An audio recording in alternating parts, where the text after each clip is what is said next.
The EF5 tornado that hit several more schools back in 2013 sparked demands then to put storm shelters in all Oklahoma schools. Now, 10 years later, only on News 9, we are researching how much progress has been made since Plaza Towers. Sydney Engel, Antonia Candelaria, Emily Knatzer, Kyle Davis, Janae Hornsby, Christopher Legg, and Nicholas McCabe. 7 third graders who did everything they had practiced, seated against a wall inside Plaza Towers Elementary, bracing for a monster tornado's impact. There was just absolutely no hope of that school surviving. Those 7 did not survive. Now, 10 years later, Christopher's mom, Danny Legg, still keeps in touch with many of his classmates. I hope they find inspiration and not sadness. If Danny's name sounds familiar, it's because she has also become a force of nature. For the last 10 years, Danny, you have been one of the loudest voices, one of the loudest advocates for getting storm shelters in schools. What drives you? That week after Chris died, I didn't want this to ever happen to another person's kid. She fought at the state capitol and worked on a ballot initiative to put shelters in every school in the state. Today, Take Shelter Oklahoma began collecting signatures. When that failed, she began visiting individual districts. I put my grief to work. I didn't want to sit still. We reached out to every school district in the state to see what progress has been made since 2013.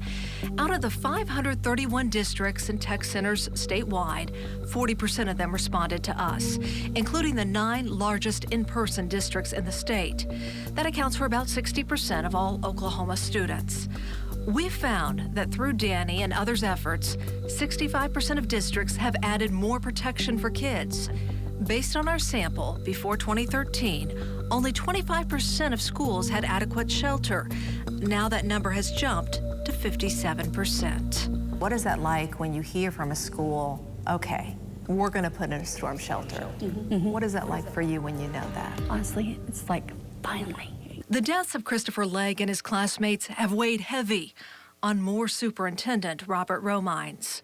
This last year, our third graders that we lost at Plaza Towers would have graduated last year, and so that one was hard. That one was hard. Dr. Romines had only been on the job as Moore's superintendent for about a week when the 2013 tornado hit.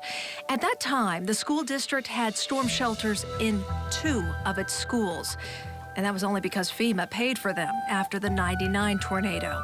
Superintendent Romines says the mindset was that tornadoes in Oklahoma, for the most part, happen after school hours. We know a school in Moore has been hit, an elementary school. 2013 changed the way you looked at how you prepare for kids' safety. It changed our tabletop discussions, it changed our approach, and it changed a lot of decision-making in regards to safety. Conversations about storm shelters in all of Moore schools happened immediately, and the community decided to fund it. That was probably one of the highest percentages as far as rate passage for a bond issue in district history. Now in Moore, all the district's 35 schools have shelters. As for the other schools that responded to our survey, 76% of them have enough space to shelter the entire student body. The impact of that protection became clear this past April when a tornado caused extensive damage to the Shawnee High School. But a safe room, added through a 2016 bond issue, was still standing strong. The great news was that room itself is completely intact, so we know if people had been in there, they would have been safe.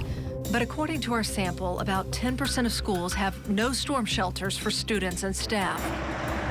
And that includes Geary in Canadian County.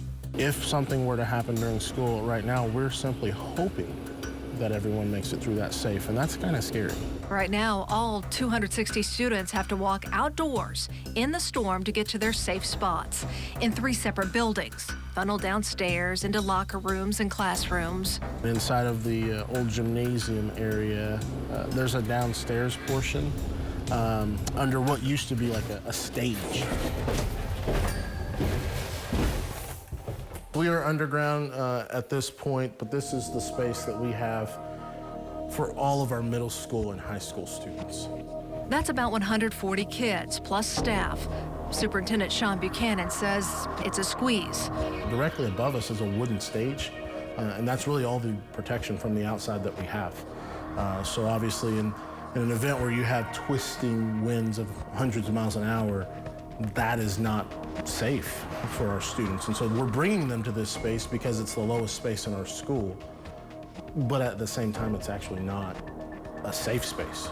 Buchanan says the district tried most recently last August to pass a bond issue for a new school building where all the kids would be under one roof with access to FEMA-rated storm shelters.